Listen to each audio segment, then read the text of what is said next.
that's loud. Yeehaw. Man, that's loud. Hey guys, welcome out to the range. Come here, I want to show you something. Guys, there are myriad ways to use range barrels. I'm going to address this in stages. The first thing is, why do I use white barrels as opposed to the blue barrels that most everybody uses? Well, years and years and years ago, when I had my own range, like quite literally in my backyard, I had one entire acre of the property set aside for a range. I found that blue range barrels were killing my grass because they were completely opaque and they were blocking sunlight. These things are translucent, ever so slightly translucent. Because they're white, you can leave these sitting on a piece of grass for an extended period of time. Now, you can't leave it indefinitely because it's going to kill the grass, but you can leave it there for an extended period of time and enough light gets through to keep the grass underneath alive. That's the first thing. The second thing is, I'm 6'4", and two barrels stacked up on top of one another creates a very, very satisfying barrier for me to work with. Meaning that the height of this is high enough that when I'm in a shooting stance, I can't cheat because I can't look over the top. I can't game this. Here's where this comes in handy. As you guys have already seen, this target right around the edge here isn't supposed to be some short dude, okay? It's actually a guy who has taken up a position close to where he knows you are. And he's actually taken a knee and he's scrunched himself down as close to the ground as he can, and he's lying in wait for you. That's why this guy's here. Now the funny thing is, when I tell a person the first shot you're going to do is you're going to address all the targets that you see downrange. I want you to clear around these barrels and I want you to hit everything that you see downrange. So the student in training, I have them back away from the barrels because you don't work cover here. This is irresponsible use of cover. Most especially if you're using cover like this. Okay, this is all kinds of Hollywood, isn't it? Yeah, you don't want to do this. This will cost you your life. You want to use cover from several feet away, 10, 12 feet if you can, but if you're dealing with a hallway space, you want to at least cover, you want to use this wall and this wall as far as you can from this wall as possible to get around this corner. And when you come around that corner, you can't be muzzle up.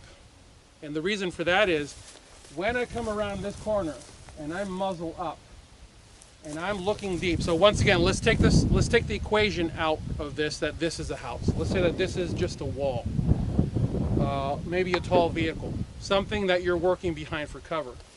And you come out, whether it be handgun or whether it be long gun, you come out with your gun high as opposed to in a low position where you can scan everything.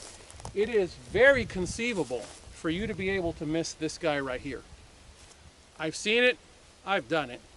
And that dude, he's not gonna have to work very hard to hit you. He's down low and he's got the big picture on you. I mean, you're coming at him. So it's not hard for him to get the drop on you from this position. So if you're not doing your job and getting around this barrier properly with proper weapons manipulation mechanics, you're gonna get yourself in trouble. What a great barrier to have, okay? That's the first use. The other use is you take a Sawzall, sorry guys, I live in Tennessee, and they've taken, Tennessee English has taken a lot of my consonants out for me.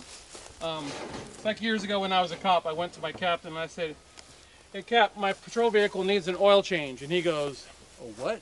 I said, "An oil change." And he goes, "A what?" And I'm like, oh. "My patrol vehicle needs an oil change." And he goes, "Go see motor pool." But for those of you that didn't quite catch it, oil,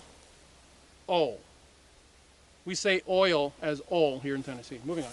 Okay, take a Sawzall and cut holes that match all the way through, and now you've got a barrier that simulates a knocked out block in a wall. Top, bottom, top. Guys, this is so versatile. These barrels are so versatile, and they're really lightweight, right? They're really lightweight, and here's the other thing. When you're working with them, the bottom barrel is top down. And the reason for that is You see how the base of this has a narrower footprint than the top does?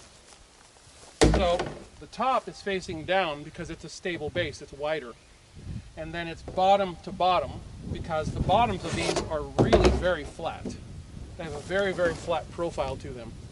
So they made up better bottom to bottom. And it creates a very stable wall.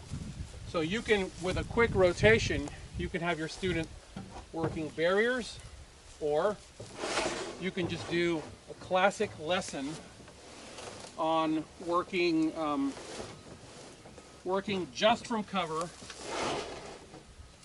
and working the angles around cover with 6 of these. All you really need is a couple of these. I mean, seriously, if you have just a couple of these, like I said, I'm 6'4", I'm a whole lot of huge in one place. This is a solid working tool. 2 of these and 1 target down range, and you now have everything you need for working around cover. And the cool thing about this is, ignore this, okay? Ignore this. With this right here, the student can work this side. The student can learn how to work this side. And I know that some of you are going, why is he not transitioning? There's a reason for that. That's a video for another day. But anyways, you can work both sides. Long gun, you can work handgun. You can learn how to work inside the confines of a wall where basically the student is, well, as instructor, you essentially put your foot against their foot and it reminds them that this is another wall. So now they have to learn how to work around the confines of narrow hallways, because this creates just enough of a visual block to give a sense of realism, and it doesn't cost you much. These things really don't cost that much.